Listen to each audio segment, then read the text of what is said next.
King George Island is home to the largest concentration of scientific stations in Antarctica, around 10 or so. Obviously, this is for convenience. Here, we are less than 600 miles from the tip of South America, the shortest distance between a continent and Antarctica. 2 days by sea, or 2 hours by plane.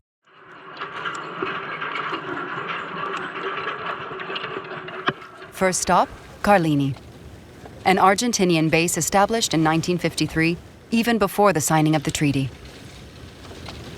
Here, researchers take turns all year round, biologists, meteorologists, or oceanographers. 128.3. You can explain to us what you are doing now with... We're measuring the penetration of light in the column of water, and with the CTD we're measuring the depth, salinity, water turbidity, and temperature.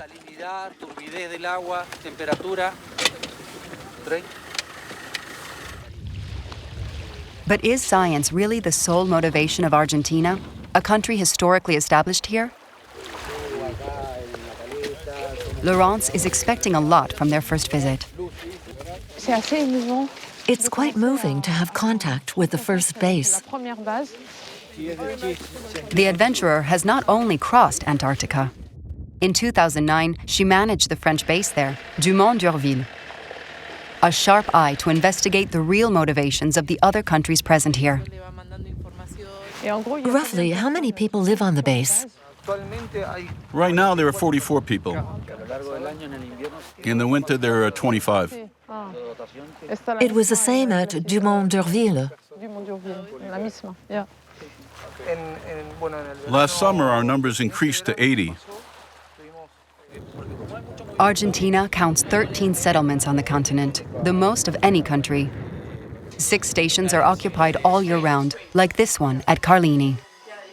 Some scientists take up residence for projects which last more than a year. A presence that causes damage. And that's one of the reasons why Lucas, a microbiologist, has been sent here.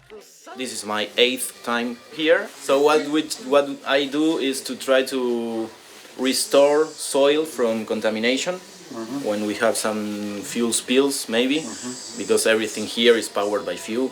So there are spills, and now and then, and we use the bacteria and the fungi in soil in order to degrade that fuel and restore the environment. That is one of the ideas here in Antarctica. You are working on plastic pollution?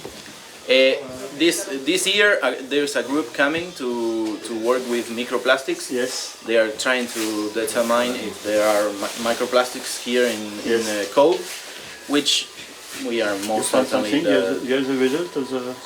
No, not yet. This is the first year they are coming. Yes, because we took some sampling.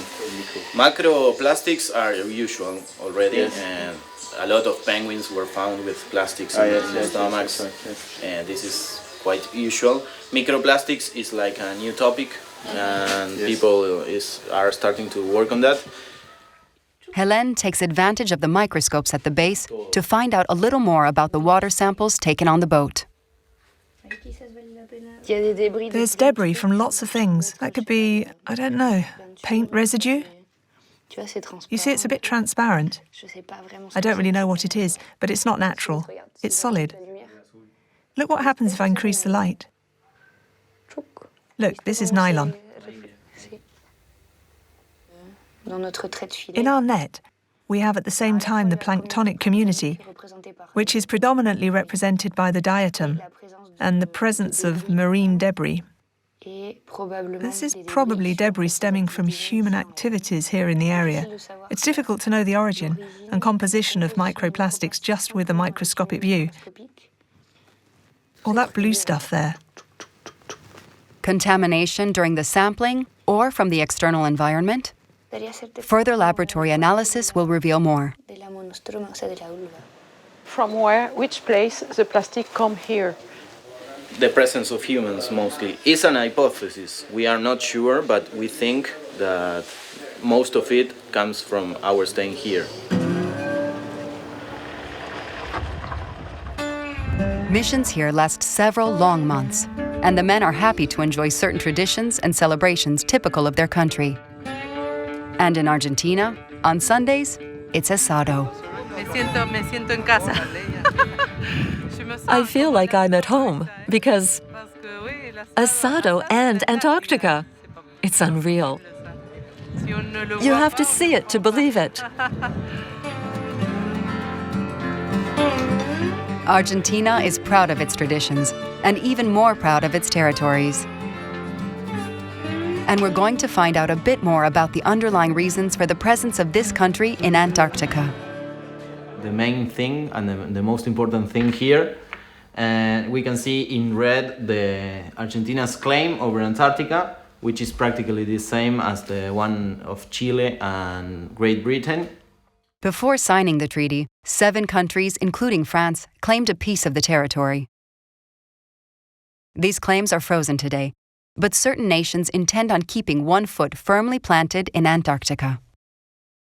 So each country claims a part of Antarctica, and the science that we do here is in order to support that claim. Using science for means of geopolitical ambition. This is confirmed by Eugenio, the Argentinian ex-soldier. All the bases, there is a reason. Yeah, for sure. The reason is the science.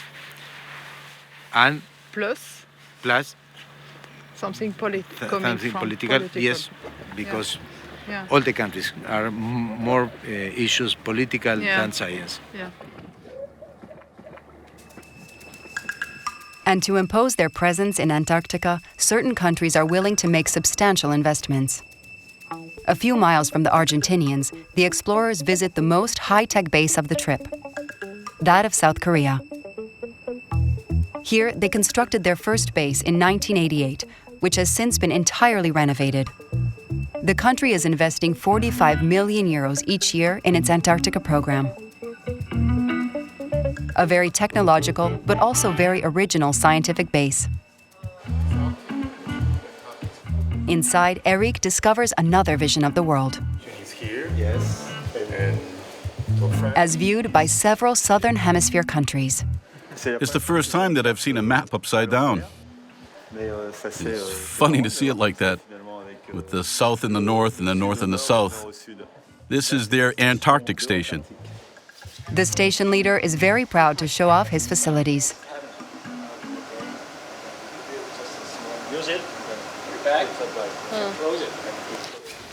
Research laboratories, but also soilless cultivation to enhance meals during the long months spent here, far from their families. That's the price to pay for witnessing firsthand the consequences of global warming in Antarctica. So at that time, this glacier front line was right here. Okay. Okay, right here, like this. But in 32 years, we lost this much glaciers already. Incredible. All right? Yeah. Which Okay. is very, very tragic. Yeah. And do you like to be here?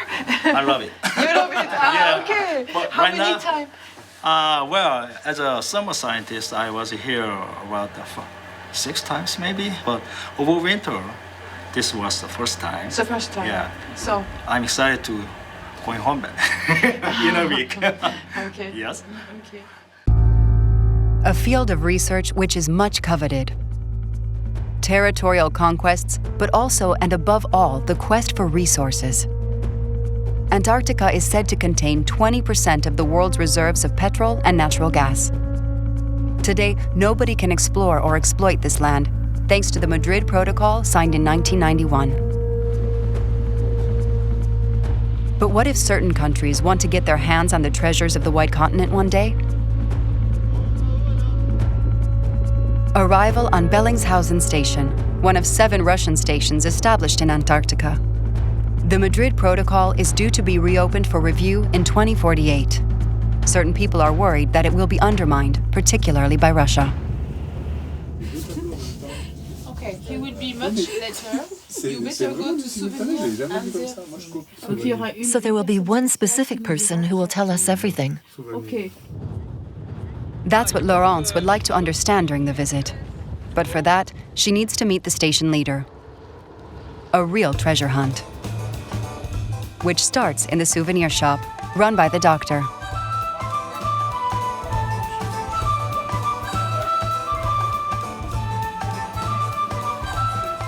The station leader is still nowhere to be found. Laurence and her colleagues are guided towards the hospital for a site visit. There's still no station leader in sight. In the meantime, Eric takes the opportunity to observe the oceanographer at work. Finally, the visit ends with the station's jewel, the Orthodox Church, with the priest there in person. There is no special technique. To see the higher authority, the advice is to come back another day.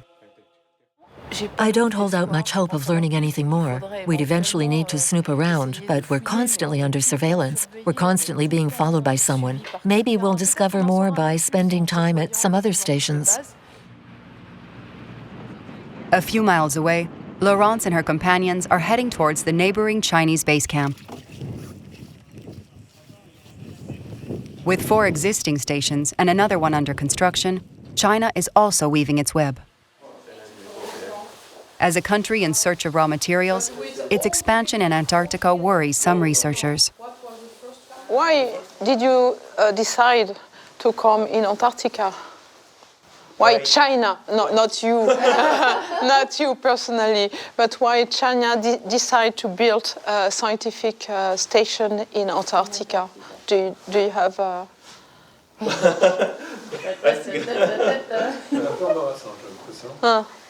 Okay.